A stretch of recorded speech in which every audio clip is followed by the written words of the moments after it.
So one of the questions I had was when, like, digging a trench and replacing, I guess, a line from like, what's the thing that's Sewage? Sewage. Like a sewer line? Yeah. When replacing that, would that be like PVC or would that be like cast iron? Would we put cast iron in there? No, we won't ever put cast iron in there. No, it'll only be PVC, and generally it's going to be Schedule 40 when it comes from us. If it's a different, some different municipalities or townships or cities require a different style of piping. Like Lawrence requires SDR. 35. Yeah, 35, which is a little bit smaller. I don't like it. Flexible. Yeah, you can squeeze it with your hands. I'm not a huge fan of it, but that's what they require, so that's what we have to put in. But most of the time, we're going to put in SDR or Schedule 40 PVC.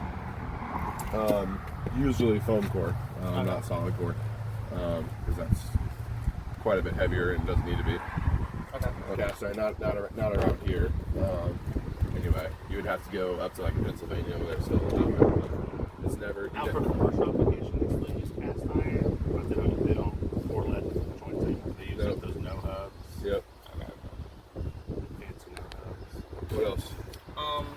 So can like solid core PVC and foam core, can they be used for the same thing, or is No. it different? They can be used for the same thing, yes, but no, there are other applications that they can't be used for the same. Okay. Obviously, solid core can handle pressure, can be pressurized, whereas foam core can, but eventually it's going to give way or break or bust because it's the center core is obviously more porous and, for lack of a better term, foamy. That will allow expansion in the actual pipe itself and could eventually pop, bust, break. So no, foam core is a non-pressurized style of pipe. Okay. So like your sewer will never be under pressure. Even when it's backed up, it won't ever be under true pressure. Okay.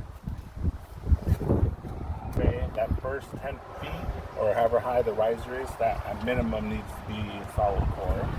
Now once it becomes a gravity, it can technically become solid core, but most people, it just depends on what they do. I mean, once I get outside, I'm going to change it. I would change it to foam core.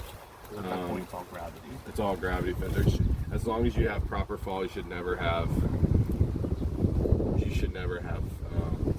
standing water in there or like freezing pipes or anything like that. If you do, you didn't do it right. So, what you will see sometimes, some pumpers are frozen outside.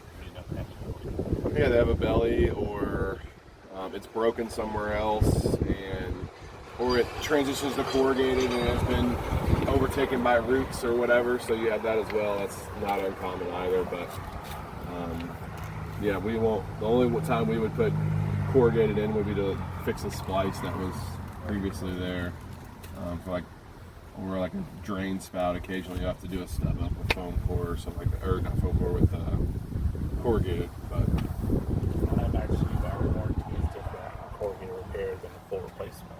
When we replace something fully, we give it our 5-year warranty. If we're just fixing something, it goes to our standard 1-year warranty. next. Another question would be, so the normal like fall that you would have is like 1/8 of an inch. Okay. Is there such thing as like too much fall? Yes. There is.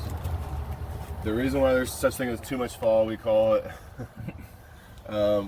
You don't want to, for lack of a better term, you don't want the water to outrun your solids. So if it's got too much fall, water will obviously move faster than solids. Yeah.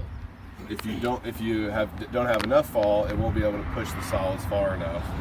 If you have the right amount of fall, then it will be able to go along together and push the solids down while water's going down.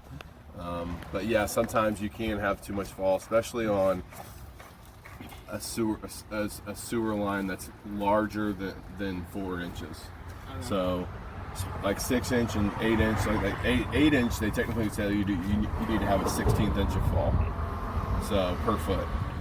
And even when you get to tall buildings, all the vents are technically wet or dry vents, because every so many feet It has to become a wet vent, otherwise solids will fall too fast.